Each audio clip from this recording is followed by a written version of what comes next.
I've been trying to make this video so many times and my damn dog keeps barking in the background, so I'm really sorry, but if he barks I'm just gonna have to carry on.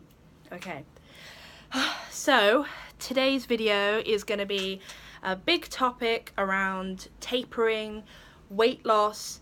When's it going to happen? It's a massive question and one that lots of people have in recovery. Everybody has it in recovery. I have it in recovery. You know, it's not relevant for everybody because not everybody is sort of going to lose weight. A lot of people will start at a normal weight and will finish at a normal weight and that'll be it. They won't lose. Some people start at an underweight, oh, I can't fucking speak, underweight weight and then finish at a normal weight and then they won't lose any more weight. Other people start at an underweight or whatever, you get the idea, go up, balloon or whatever, and then do indeed come back down. So first of all, it's not for everybody. It won't happen for everybody.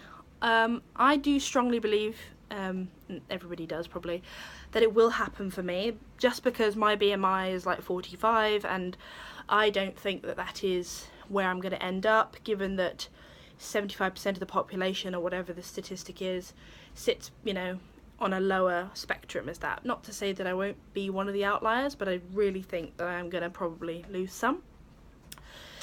So is it going to happen for you? Don't know. Nobody knows. You can't tell, and that's the really annoying thing, and that's just the worst part about recovery, basically, is that you can't tell, and nobody's going to tell you, and you just kind of have to sit and wait it out. You know, that's the best thing about recovery, because it's trusting your body that your body can naturally maintain your weight and your set point weight forever without your interference.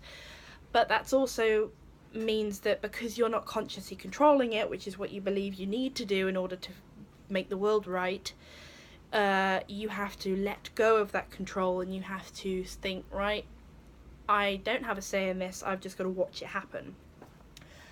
And for someone with an eating disorder, that's a really, really difficult thing to do.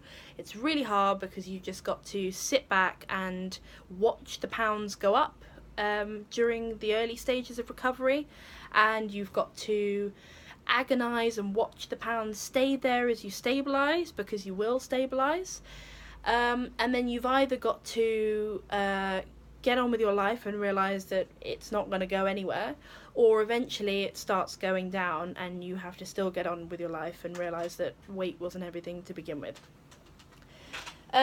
So I mean, it's a process, you know, and if your body needs to lose weight naturally, it will, and that's the premise of this whole recovery method. Gwyneth is very adamant about the fact that there are no guarantees, so you will not know, and nobody knows, and I can't tell you, which is really annoying, what weight you'll end up at. You just kind of have to trust it, and I suppose I remember reading a blog where she said, if you feel in your gut that you have weight to lose, you probably do. I don't know how true that is, because I think no matter what weight I was at, I always thought I had weight to lose. So I wouldn't say that somebody with an eating disorder, you can really trust what their head is saying. But maybe other people disagree with me, I'm not really sure. But I know that when I first started this, when I was half the size practically that I am now, I thought, oh, I'll start this method, great, and I'll lose weight from it. You know, I actually treated it like a weight loss thing. I had no idea of the weight I was going to gain. I had no idea of the length of time it was going to take. I had no idea about anything really. I just sort of read a few lines, thought, oh, that sounds great, started it. And it is great, you know, it's amazing, like the food you can eat and the honeymoon period and everything, but I've just seen my hair looks fucking awful today. But the thing that everybody ultimately, unfortunately, is waiting for won't happen to everybody, and you might not be where your ideal goal weight is.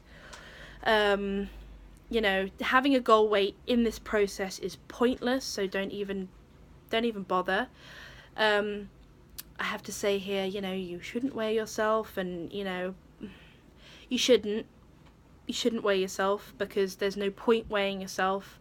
There's no point knowing what the number on the scale is, because you can't change it, and it's kind of like obsessively measuring your height. Why would you? Or your foot size, or, you know, your hand span. Like, what, you shouldn't care really so much about your weight.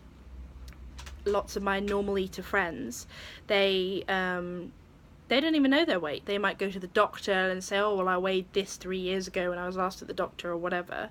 And that's kind of the relationship that we should be getting to. Reality check, a lot of people do still weigh themselves in recovery. Not saying it's right. I did. I was weighing myself a lot at the beginning. And then as I got further into recovery, I weighed myself less and less. And now I haven't weighed myself in probably a month, something like that. Generally probably once a month or whatever, I'll start weighing, you know, I'll weigh myself just out of interest to see am I tapering or whatever. Generally it comes from because I'm nearly at 2 years into recovery, and I've started noticing bits of my body that are starting to sort of deflate, if you like, because I've obviously got lots of water and fat and things like that on board. I'm just having some tea, sorry. So I might be thinking, oh, my wrists feel a bit smaller today, I'm going to hop on the scale, and I haven't lost weight ultimately. I did think for a while I was going down on the scale, and then it sort of went up again, so you never really know. So there's kind of no point watching it obsessively, because it can do, you know, progress does like this in recovery. You know, you think you're doing something great, and then something else will happen, and then you might gain another 10 pounds of muscle or bone or whatever it might be. You're not necessarily gaining fat, but it's just probably best to sort of not watch it obsessively. It's much better for your health and for your state of well-being in your mind if you don't. But I am a realist, and I know that a lot of people will. So I'm not, you know, I'm saying, like, if you do, the important thing to remember is to not let it trigger you, because if you jump on the scale and then you go, oh my god, I've gained 10 pounds, I'm dieting tomorrow, well then you're fucked, aren't you, and you're not doing your recovery. So it's just going to make carrying on harder, knowing your weight. But that's not to say you can't recover and still weigh yourself, because that's what I've done, that's what I'm doing. So what else do I want to say about weight loss? So it seems to happen as well for people at lots of different stages. If it's going to happen to you, let's assume it's going to happen to you. Let's assume you're me, say, or someone else, and you've gained to a BMI of 45, and the healthy range might be 30 for you or something like that. The timing, again, you have no idea when it's going to happen.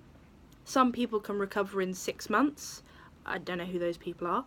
Some people can recover in 2 years. Some people can recover in 5 years, 7 years. Unfortunately, that's the shit bit. You don't know. So you might tend to be sort of watching out for it every single day, and it's not going to happen until another 2 years. So what you should really do is focus on other things in your life to try and, like, pass the time, and also to value yourself now as you are. And I know that sort of sounds a bit cliche and a bit kind of wishy-washy or whatever, but it is true. It's definitely true, because if you sort of think, well, I'm not gonna buy any clothes, and I'm not gonna make an effort, and I'm not gonna buy jewelry, and I'm not gonna paint my toenails or whatever until I'm this weight. What if you never reach that? What, you just have to think, like, what if I'm this size forever? Is that terrible? Am I value, you know, do I have no value then? Does it mean that I can't ever feel attractive or feel sexy or buy some lovely lingerie, or for the guys, you know, whatever, nice suit or whatever you want to buy or whatever you want to do for yourself? Does it mean that you can't ever do that just because you don't taper? And I think that's what's really key, is trying to appreciate where you are now, how your body is now. And, you know, there's so many, like, body positive